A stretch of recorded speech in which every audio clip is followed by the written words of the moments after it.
Welcome to History and Politics with Dr. Brovkin. Today, my dear subscribers and guests to my channel, I would like to talk one more time about President Putin and his view of the world as he made it clear during the session at St. Petersburg Economic Forum. Now, I spoke a lot about this in an interview with Lena Petrova, who runs a fascinating and very popular channel called World Affairs in Context. And after a few remarks, what I'd like to do now and explain a few things about latest developments on some of the issues. I will attach, and you could see the entire interview. We talked there about Putin's vision of relations with the European Union and his understanding of the war in Ukraine and what is going to happen and what is not going to happen. And then about what really is dear to his heart, the relations with the BRICS countries and with the guest of honor at the St. Petersburg Forum, Saudi Arabia, and Tanzania and Brazil, and a lot was talked about in regards to India and Indian relations with Russia and with China and many other things. But specifically now, what I'd like to do is a little update on the latest developments, that is in the last few days, especially because Putin mentioned some of these events in his speech, and that has to do with Zelensky. So let me give you the background. At the St. Petersburg Economic Forum, the moderator asked him about Zelensky's letter, and he gave a background to the letter, and he said that I believe it was the 20th, on the 20th of May, as he put it, as Putin put it, a businessman told him that he was going to go to Kiev. And if there was anything that Putin wanted to convey to President Zelensky, Putin did not name who this person was, but in the last few days it did become known. And that person is Mr. Abramovich, who is quite well known for those who follow Russian politics. For the purposes of today's discussion, he played a crucial role in negotiations in 2022. And he knows personally Mr. Arahamia, who was the person who signed those agreements in Istanbul in 2022 with the go-in-between role played by Mr. Abramovich. Going a little back in history, Abramovich is known as one of the oligarchs, and there was an well-known or notorious or infamous, if you want to say, case between him and Berezovsky, both of whom used to be oligarchs under Yeltsin. So he's a very important figure who has a lot of connections in Britain and in Ukraine and in Israel and in Russia, and this is why this particular episode stands out as very important, and I will explain to you why. So, according to Putin, it was this businessman who offered to take a message to Zelensky. According to Zelensky, who spoke about it in his interview a couple of days ago, he said that it was Putin who sought to convey a message and that Zelensky proudly rejected it. And he said we would never abandon any of our territory and so on and so forth. So the way it looks at this moment is that Putin is telling the story of a businessman trying to be useful, and Zelensky emphasizing his, proud rejection. But the substance of the story is much more interesting and much more politically and potentially crucial. And you will see now why.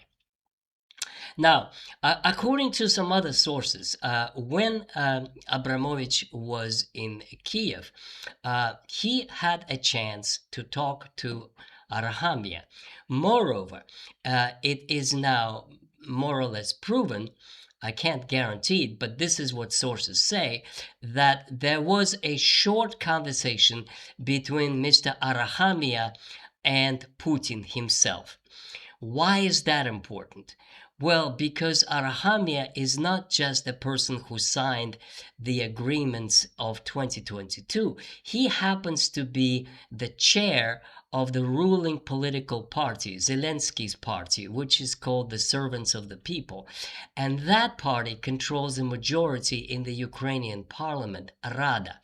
Why that is important? It's because by Ukrainian constitution, Zelensky is no longer president. At least he's performing the duties of the president, but he has no legal authority to sign any documents on behalf of Ukraine that would be legally binding for the next president. This is what Putin has been saying for years.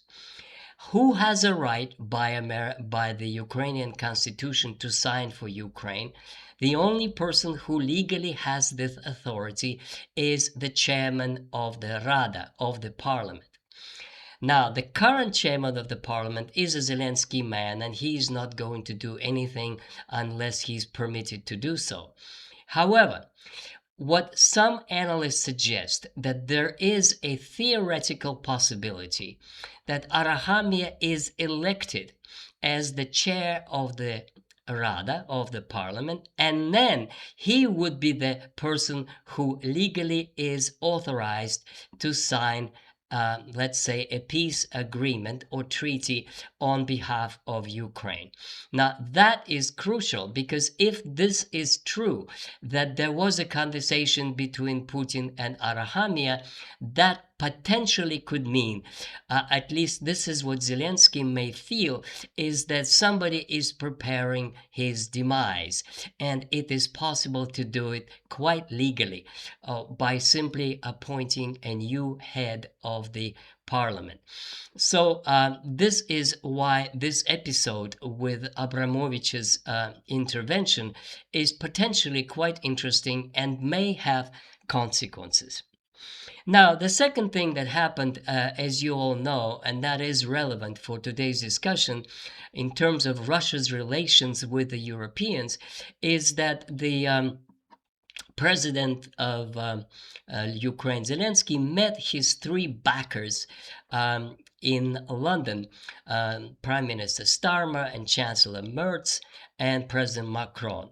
And they issued a kind of a peace proposals, as they put it, essentially unconditional ceasefire that Russia should sign, or else they would, increase supplies of drones and everything to Ukraine. And then as soon as ceasefire is signed, the security guarantees forces or European partners would be introduced in Ukraine, which of course is a non-starter, totally unacceptable to Russia, because that means NATO direct stationing of its troops on Ukraine territory. This is one of the reasons for the war. But then after that meeting in London, the three ambassadors yesterday came three ambassadors, France, Germany, and Britain, came to the Minister of Foreign Affairs in Russia and presented their peace proposals, which the Russians perceived as an ultimatum, essentially saying that they would increase the supply of drones and other projectiles into Russia to force Russia to agree to unconditional ceasefire. So that means essentially a kind of an escalation, a new one, and that's what I'd like to just comment briefly before I turn on to Lena Petrova's interview. Now, of course, the only comment that needs to be made is this is a bluff, because even if Ukraine had 1,000 drones daily, they already have 700. This is not going to make any difference whatsoever, because these are, as I put it in my interview, mosquito bites.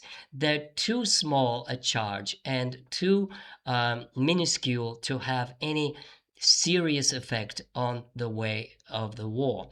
And the next argument is that the Europeans are running out of oil and gas, and Russia isn't. And Russia is increasing its anti-drone capacities. And if we look at the front lines, the big picture is not Ukrainian hits on a truck with oil on the Crimean highway, but that Konstantinovka is 80% in Russian hands, and the advancement on Sumy is going on.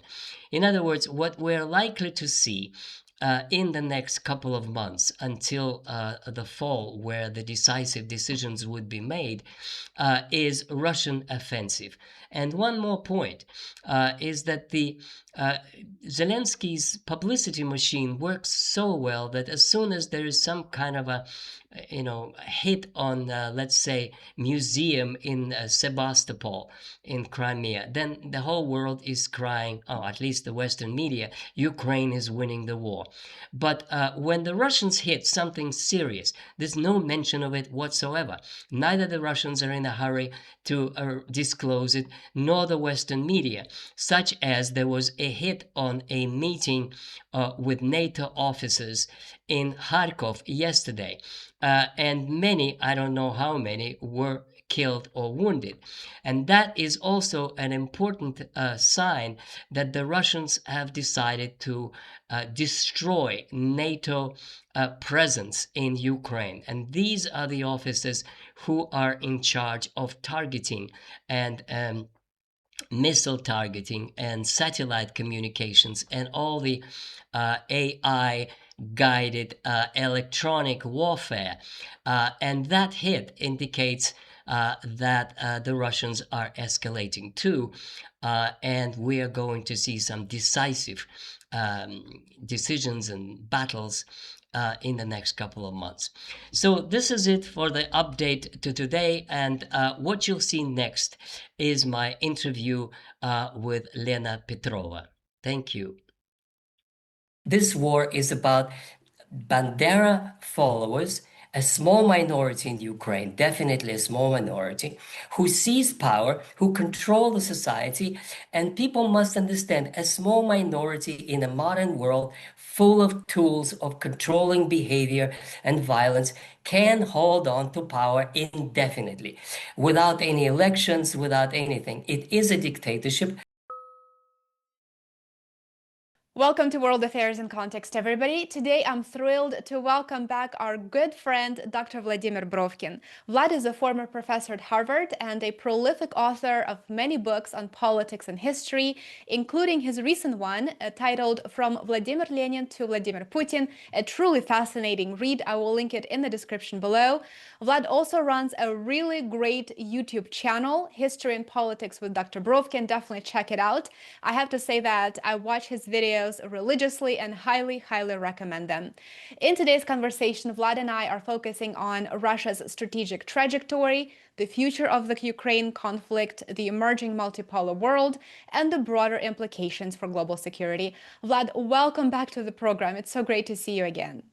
Thank you, Lena, and it's an honor to be in your program. Thank you. Well, thank you for your kind words. It's an honor to have you.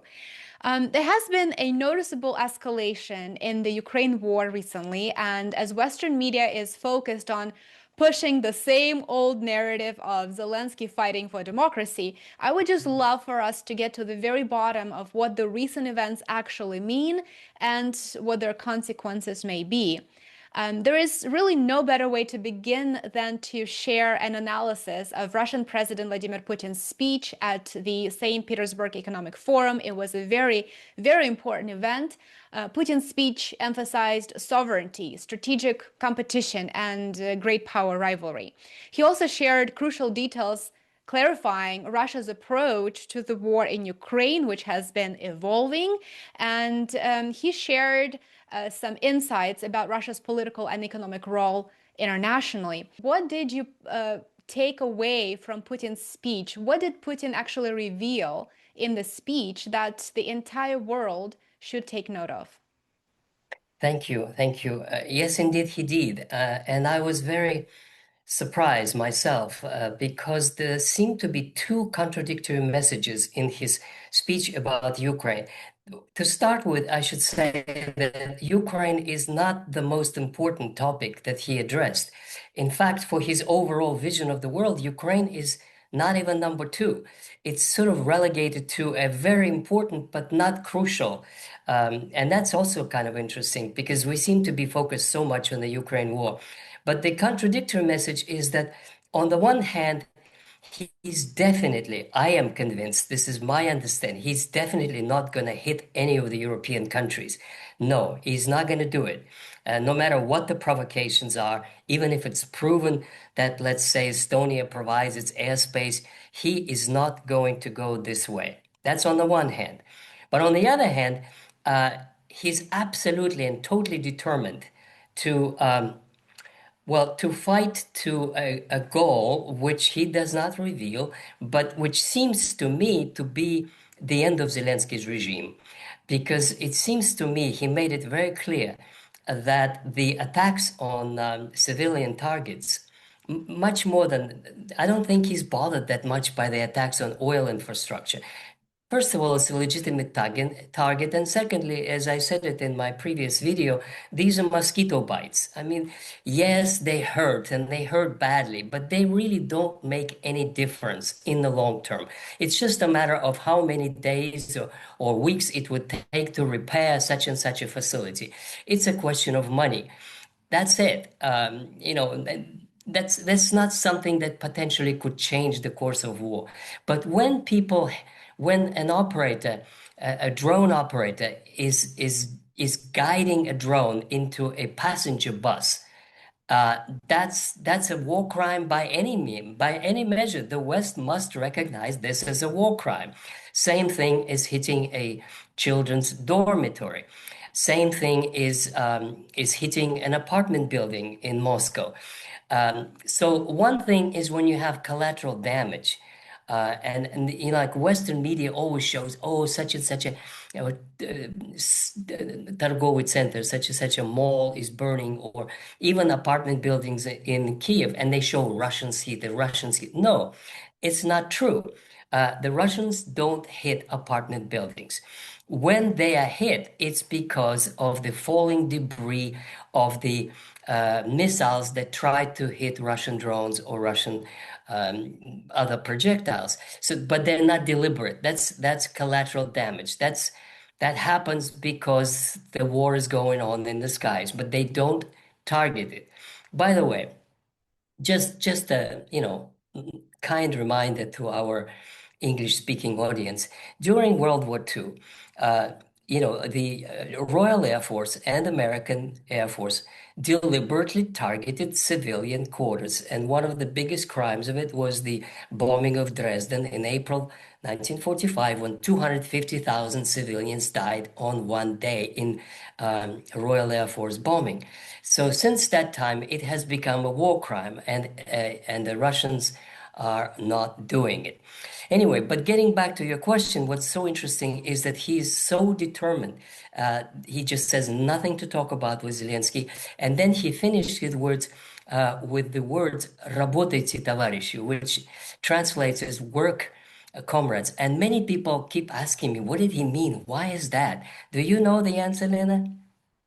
Well, I would assume that he's probably saying that the outcome would be decided on the battlefield, even though Well, he does. diplomatic. He does that. Yeah. But actually, one of my viewers on my channel wrote to me an explanation, and I checked, and it does make sense.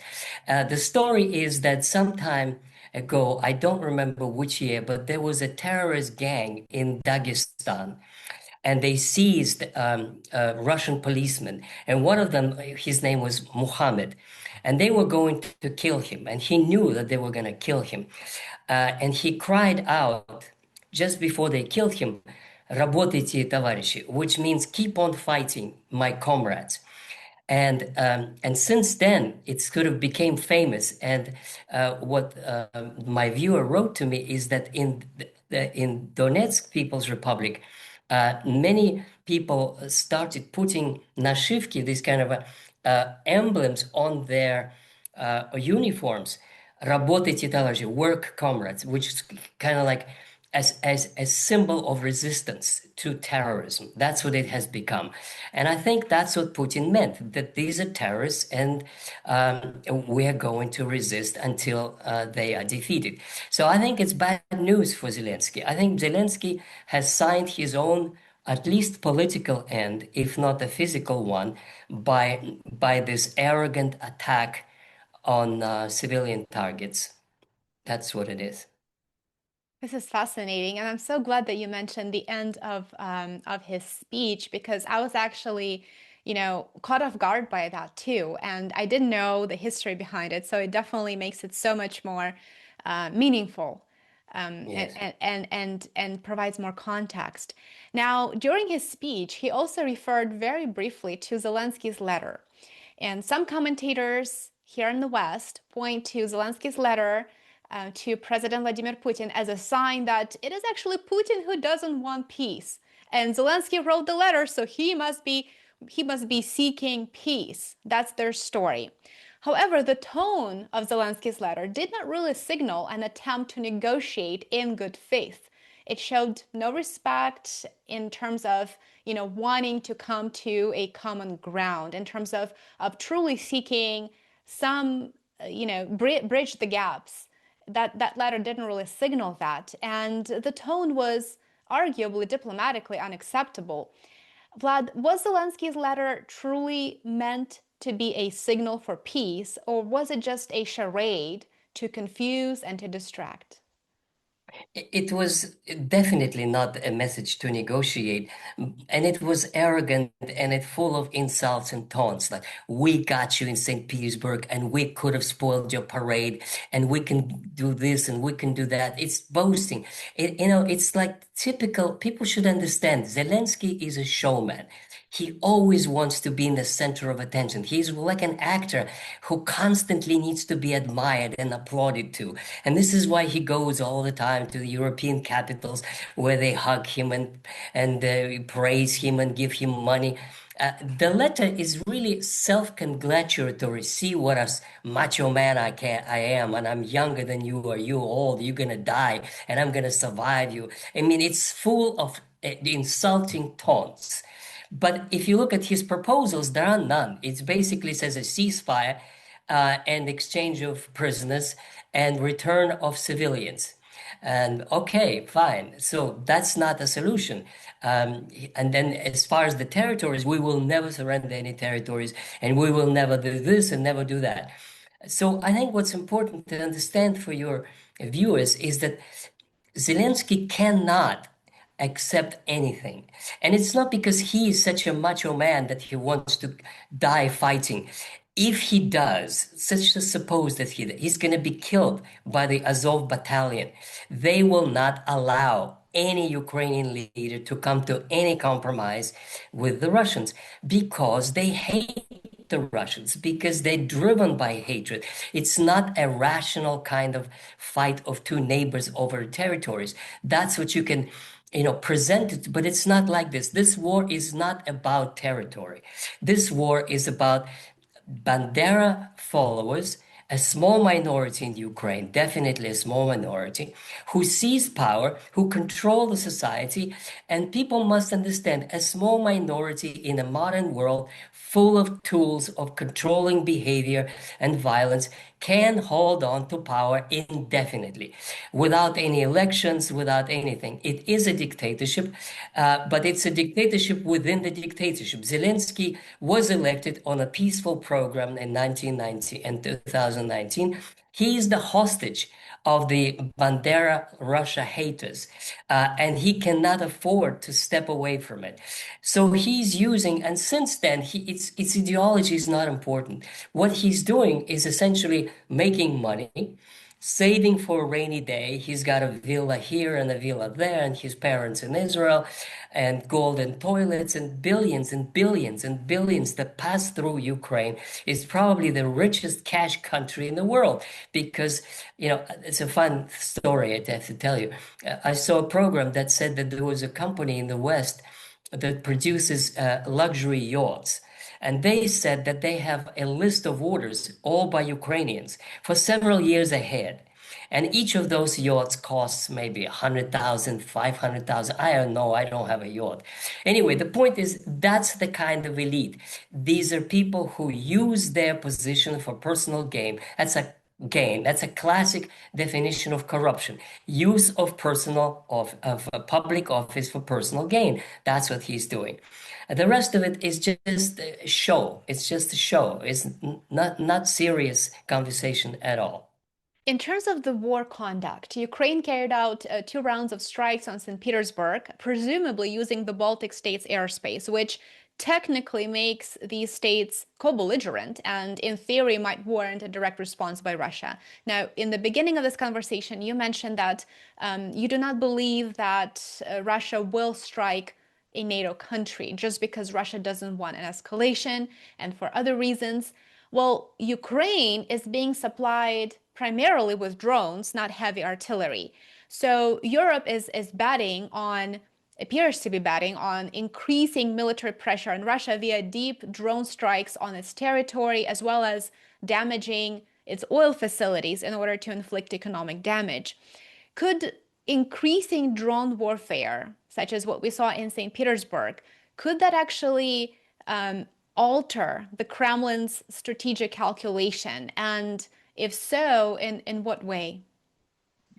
I must qualify what I said. I didn't mean to say that there will be no response no matter what the West does. What I'm trying to say is that uh, Putin said, if we know that it came from such and such a place, we can hit that such and such. But it would be a kind of quid pro quo. If there is, Mhm. let's say an Estonian airfield from where this originated, I don't rule it out that the Russians would hit the airfield. But they're not going to bomb Tallinn. They're not going to bomb Berlin. They're not use, ballistic missiles or anything like that. Why? It's because, and this is exactly to your question on what else happened in the St. Petersburg Forum. Because Putin does believe, whether he's correct in this judgment or not, we shall see, but he does believe that the trends in Europe are in Russia's favor. He does believe that he doesn't want to provoke and antagonize the people of Europe. And if you hit, a factory in Berlin, you can imagine a discussion in Putin's inner circle. Okay, we're going to hit this factory. We're going to destroy, the facility that produces this and that. It's going to help us a little bit. But what is the public relations cost? Enormous, because they're gonna scream and howl about Russian aggression, and now they're gonna mobilize the public opinion that the Russians are coming, and the next thing they're gonna do is invade this and that. So he does not want to play into their hands, and he keeps on repeating, Russia has no plans to invade Europe. Russia has no plans to hit Berlin or even the Rhine-Metal facilities at this moment. If they actually produce Taurus missile and give it to Ukraine, and Ukraine hits Moscow, yes, they will in that case, in that scenario, but not in terms of mosquito bites, not in terms of these teeny weeny little objects that fly that nobody, even radar, can't notice them. So the trends in Europe, which I believe Putin sees are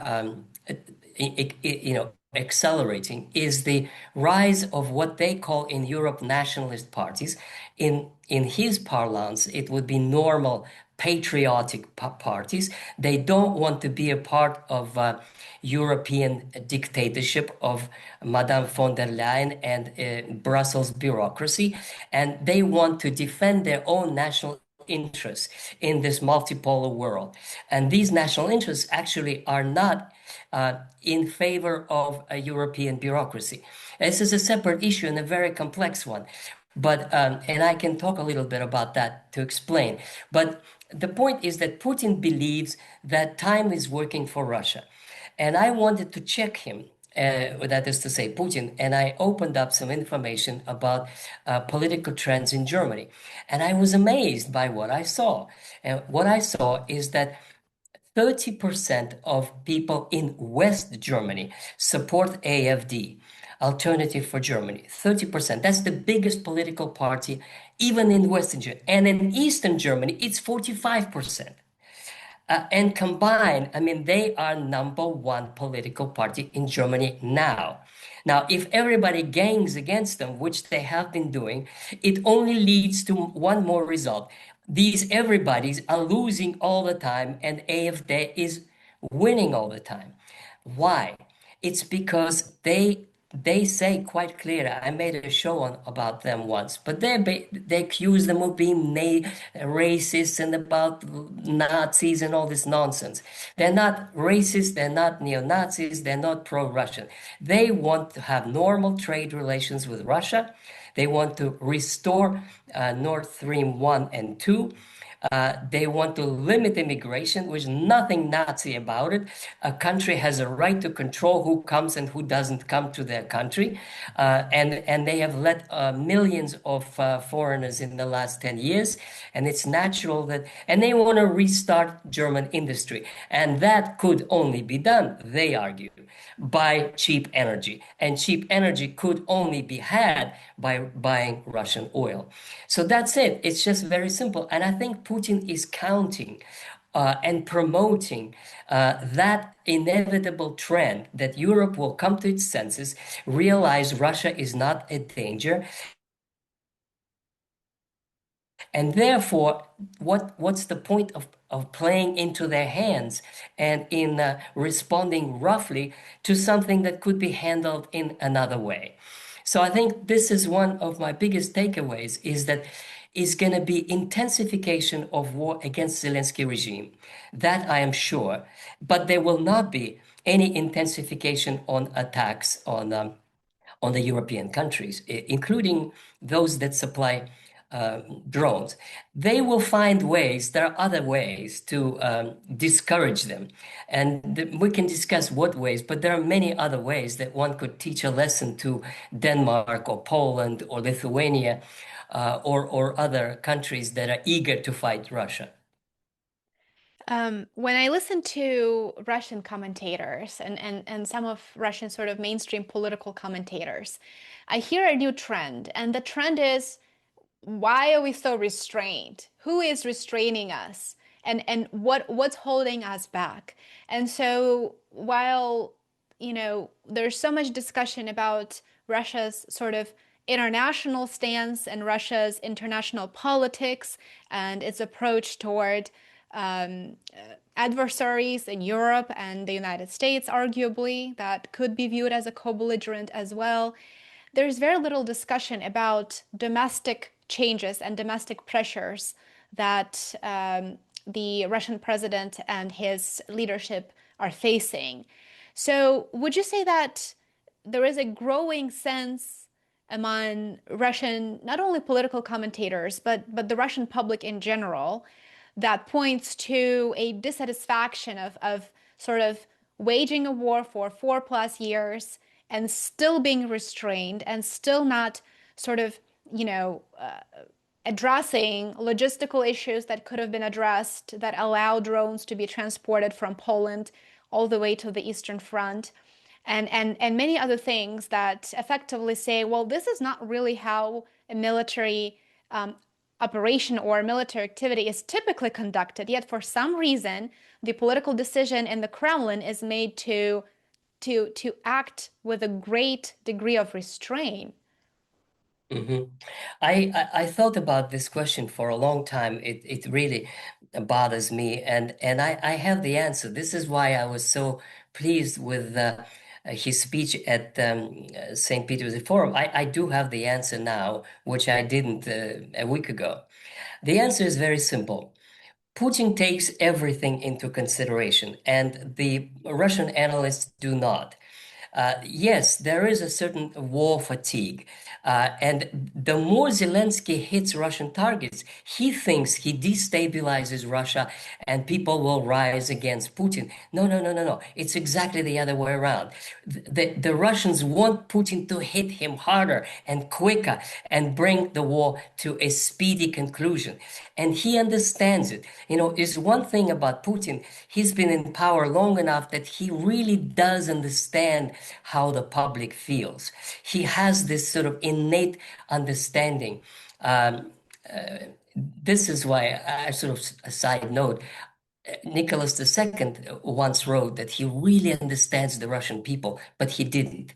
And I think it is Putin who really does. He really has these feelers, and he knows what the public wants, and not just the public, but separate parts of the public. You know, what the young people want, what the pensioners want, what the mothers want, what the communists want, that the entrepreneurs want. And the reason he's been in power so long is because he could, square the circle and respond to the needs of all these different constituencies. Now he understands that what you need to do is win decisively and quickly, but it's not so easy. And here I can quote to you Mr. Solovyov, who who travels to the front line regularly, and I watch his program regularly. And when he comes back, he always has long interviews with the field commanders and shows videos about who he talked to and this and that. It's very interesting because it's live information about from the front lines. And one of his latest reports, he said, and I quote, "People told me that to win militarily over Konstantinovka is impossible." Now, it was very hard to listen to because it's called drone saturation. It means that there are so many drones that there are more than soldiers. And one of the things that Putin is very conscious of is to save the life of every soldier. And this is why it's slow. So the only way one can advance, and the Russians are advancing every day, it's slow, but it is an advance, is by uh, making first the smoke, so that there is nothing can be seen from the satellites, and then making sure there are no drone operators. So you hit them, you destroy them, and then you advance in small groups surrounding a bunker, and then taking it one by one, and they've been building them for 10 years, and then surrounding a village, and then letting them starve there or escape one by one. And it takes weeks until they do this, but then they do it with minimal casualties, at least for the Russians and for the civilians who are still hiding in those villages and towns. So this is why it is very slow. On the other hand, what the big picture, the macro picture, is that Russia has not been bombing, let's say, bridges across the Dnieper. Everybody's asking Putin, why not? They have not yet, and I don't understand why, destroyed the tunnels to Poland and Hungary. I don't understand why. There are all kinds of things that could have been done that have not been done yet. And my only guess is that this is still down the sleeve. This is something that they could escalate to the next level. What they are doing now that they have not done before is destroying completely Ukrainian industry, any kind of industry. There's not going to be any electricity. Artyom plant is destroyed. That's the one that was making Firepoint missiles. And so they gather intelligence and then they destroy, one factory after another. Your listeners must understand Ukraine, just like Russia, it was a part of Russia, is a very, very industrialized country. It's probably more industrialized than maybe more than France, at least as industrialized as Germany. There are just hundreds of these factories producing in the old days, everything from steel to tanks. Kharkov tank factory was famous Soviet achievement that now wound up in Ukraine, built by the Russians or by the Soviet people. In other words, it takes a long time to destroy all this. And even when it is destroyed, the Westerners bring more, and they bring more. So this is why it is so slow. It takes time, but it is rolling. Ukraine is running out of, it basically has no ammunition of its own, zero. All of it is brought in. The drones are brought in. I mean, how long can a country survive on everything brought in terms of warfare material, but also for regular life? People are surviving on very little because very little is available to be purchased. So I think this is, valid explanations. But what one could, I mean, if I could ask Putin, I would ask him, Vladimir Vladimirovich, why are you not blowing up the tunnels? Why are you not blowing up the rails leading to Poland and to Hungary and to Romania? Why have not you blocked Odessa port completely so that nothing comes in and nothing comes out? That has not been done, and it can be still done before talking about any hits of West European targets. In recent weeks, State Secretary Marco Rubio mentioned that the United States cannot really be viewed as a neutral mediator between Ukraine and Russia. He said that we've effectively taken a side, we assist Ukraine. And with regard to the great power competition and with regard to the US-Russia relations, what does Putin's speech suggest about Russia's expectations for future relations with the United States now that the agreements achieved in Anchorage are forgotten effectively? And what would that mean if political leadership changes in Washington? We have midterms coming up in November, and of course, presumably this is Trump's last term as well. So what does Russia really expect from the US-Russia relations moving forward, given the failed attempts to mediate and the United States' position to effectively act as a co-belligerent in many different ways? Yes, absolutely. Well, it's also interesting that I heard some new uh, kind of tones in Putin's speech, because Putin had been saying all kinds of things about Trump and about America, and very, very rough and very negative. What the message today is from St. Petersburg speech, he still wants to deal with Trump. That is clear to me. Why, I can try to explain. He's not naive. He doesn't trust Trump. He knows exactly what Trump is. He knows, about Maduro and about the war in Iran and about threats of Cuba. He is not blind. He sees this, but as a politician, he feels there's more to gain by a potential, what they call, improvement of relations with the United States than not. Why? Well, here's my explanation. Uh, One has to exploit the rift between the Europeans and Americans to the maximum. And Americans are closer to Russia. Culturally, Trump's MAGA program is much, much more attuned to Putin's moral values and the way societies are organized. That's one thing. The Europeans are now super hostile, and instead of putting all the Westerners in the same basket, as some of the Russian commentators suggest, no, one should distinguish between the good ones and the bad ones. The bad ones are the European today's leaders, who might hope will change in a year or two.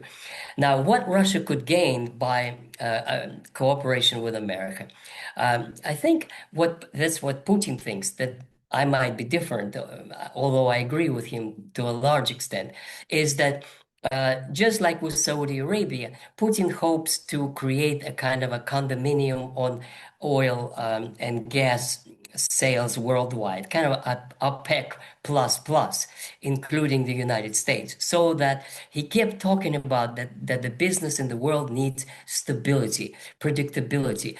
They asked him, the Indian woman, wouldn't that be nice that if high prices held on and Russia could gain more? He said no, because that's immediate gain. But what we are looking for is a long-term gain. And long-term gain means that if you have prices that are too high, then you have a shrinkage of industry, and they consume less oil. And so what you gain by more expensive oil, you lose by selling less oil in the long term. So what he wants is that kind of cooperation on oil. Uh, Drill, baby, drill, as Trump says. But that's not the most important thing. The most important thing, and many people would be surprised by what I hear, what I'll say. This is my personal opinion. I don't think Putin would agree publicly with what I say. I think the United States is a counterweight to China. Russian-Chinese relations are very strong. We are indeed partners. The Russians and the Chinese have numerous cooperation projects, and BRICS is important, and China is important. I'm not denying any of it. But you don't want to be too close to the most powerful country in the world. And they are the most powerful. The statistics that I read is just mind-boggling.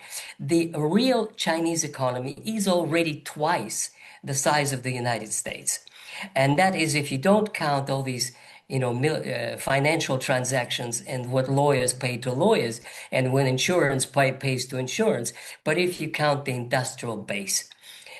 So it seems to me what Putin is looking for is a time when the United States realizes, and there were indications that Vance was talking like this before elections, realizes that America needs Russia.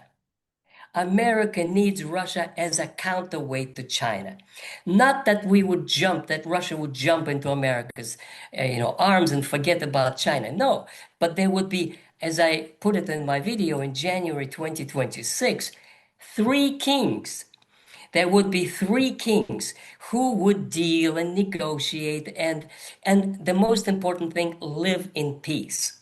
So that and that means that Putin seeks good relations with America, not at the expense of China, but in addition to China, so that you have this kind of a triangle of power. Besides, there could be indeed many, many mutually beneficial projects in Siberia and this trade corridor through Alaska and Siberia, and many, many other ones. Now, the Americans still act like silly kids who don't understand the march of history. They still act as if they are number one. Maybe they'll realize one day, the sooner the better, that they're no longer number one, even militarily. Uh, the Russians are certainly equal to them militarily, but the Chinese probably are too.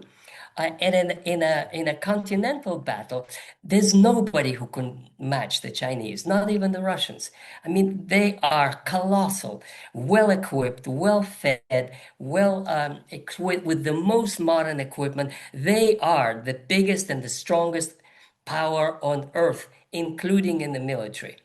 So this is what I think Putin's reasoning is. This is why I'm so impressed with him, because he thinks historically. He thinks not, today or the day after or in a year or two. He thinks, what's going to be in 5 years, in 10 years? Where's Russia's place in this new world that is coming? Now, if you get back to the original point of your question, in November, what is if I think this is Putin's calculation. If Trump wins, then he would be in a much better position to go to the Anchorage deal.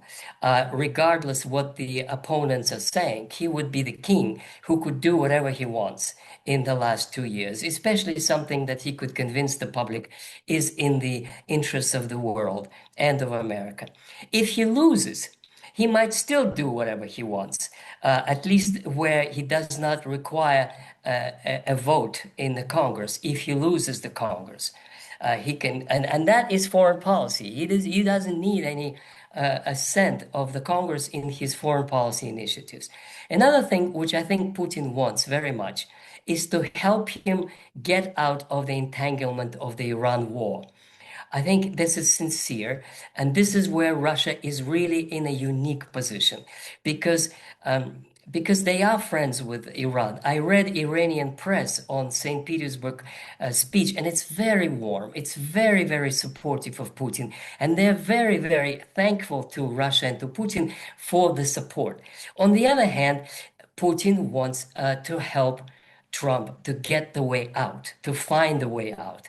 And that's not easy because America is not strong enough to fight a war and win against Iran. That would take 2 million army and an invasion and enormous resources, which America, frankly speaking, doesn't have. Unless you want to bomb them. But if you bomb them, you get the whole world is going to detest you and you lose so much credibility that it's just not worth it. So Trump is in a very, very difficult situation because of his Israeli lobby, because of the Republicans who can betray him and can switch to Democrats, because of all kinds of things. The problems with the American army, with supplies, with weapons that are not enough. But Putin wants to help. And he cannot do much, but what he could do is, use his influence on the Iranians to make them less stubborn and agree to something that could potentially agree to by their cool head rather than driven by vengeance and hatred. It is in that sense that I think Putin's role could be very, very important. Let's briefly return to Europe because Europe really wants a seat at the negotiating table when it comes to the proxy war in Ukraine.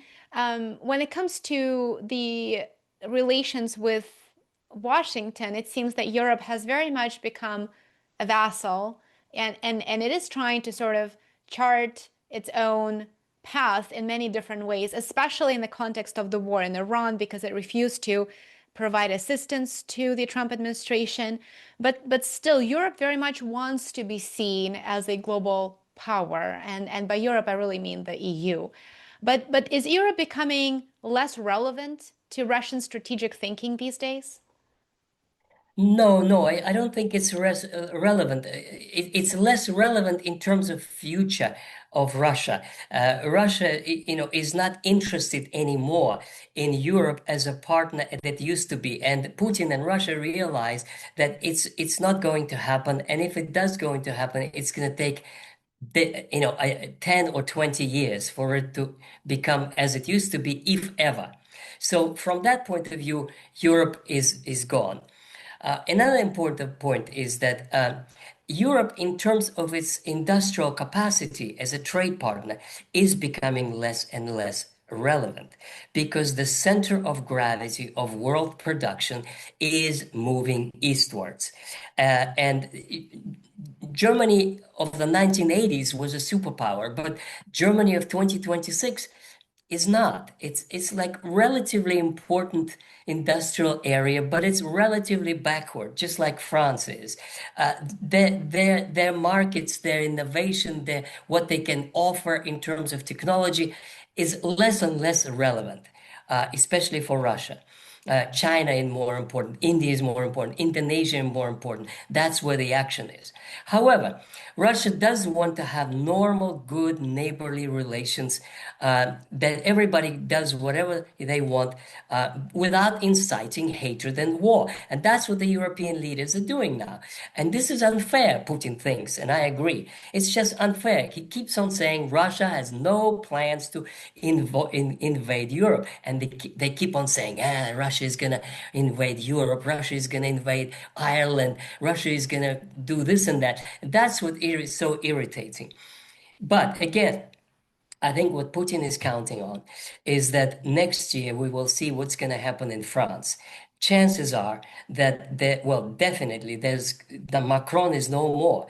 And both of his opponents, the leftist and the rightist, both of them want normal relations with Russia.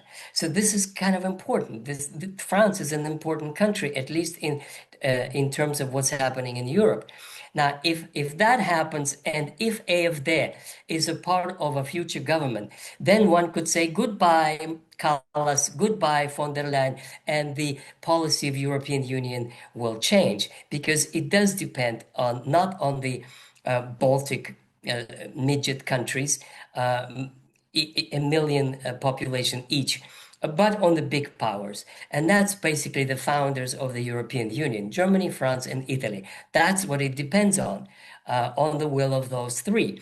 And we shall see. It seems to me that the winds of change are going in Russia's direction. Vlad, and maybe the last question for today.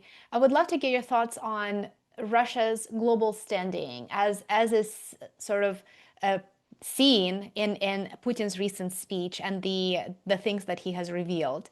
He devoted significant attention to partnerships with Asia, Africa, and the Middle East. And those are very, very important, of course.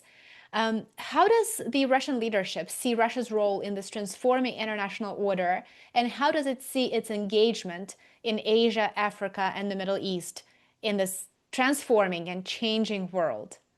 You raised the issue at the beginning of our conversation, what's more important? And I think that that is more important. What I understood listening to how he addressed the world, I think this is what Putin cares about most.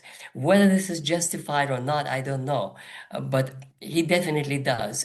Because, and from that point of view, he does not want Russia to be seen as an aggressor, doesn't want to be seen as hurting civilians. He wants it to be seen as a country that is waging a war against a dangerous opponent installed by Western powers. And a lot of the global South countries can relate to it because they experienced it themselves, how Western powers imposed on them, colonial or semi-colonial status. And I think that when I read the response of, I went actually and took the time to look at the response of the mass media in Indonesia and in Tanzania and in South Africa and in Brazil and in all BRICS countries, Saudi Arabia. They're all super positive and super excited about the future and about the role of Putin. Putin has, and this I think Western audience has to understand that, he has enormous respect. Some people just worship him as the great leader, which he is. But it's incredible what a wide-based support and enthusiasm he has in the world media, and you can check it. I'm addressing your audience. Just go Google and ask a question. What was the reception of Putin's speech in such and such a country? And you will see what I saw. And I think that what that shows is that the BRICS project for him is probably number one. And what I mean by BRICS is not only a grouping of countries that opposes the West. He keeps on explaining it's not a matter of opposing, it's a matter of a kind of system where each country could feel relevant, could feel worthy, could feel that they are not a part of some kind of imperialist grouping where they tell her what to do, as European Union seems to be. And then they, of course, economics matter in a sense that they did find a way to create a BRICS bank and a chain block system that bypasses SWIFT, which is enormous, enormous achievement of Putin because it kind of showed to the West, you're not controlling everything. We are now truly independent of you. We can trade on our own. We don't depend on the dollar. We have other currencies. We have the gold. We have trade routes. And with us is the majority of mankind. And that is, I think, this is where his heart is. I think his Putin as a leader or one of the leaders of the non-Western world, I think is something that kicks him and excites him more than anything. And in that point of view, winning in war in Ukraine is very important for him domestically, but that's not where his heart is. His heart is the new world order, which BRICS is the first step towards creating. Vlad, thank you so much for such a fascinating conversation. It's always great to get your thoughts and expertise. Thank you for being here today. Thank you. Thank you very much, Lena. Thank you.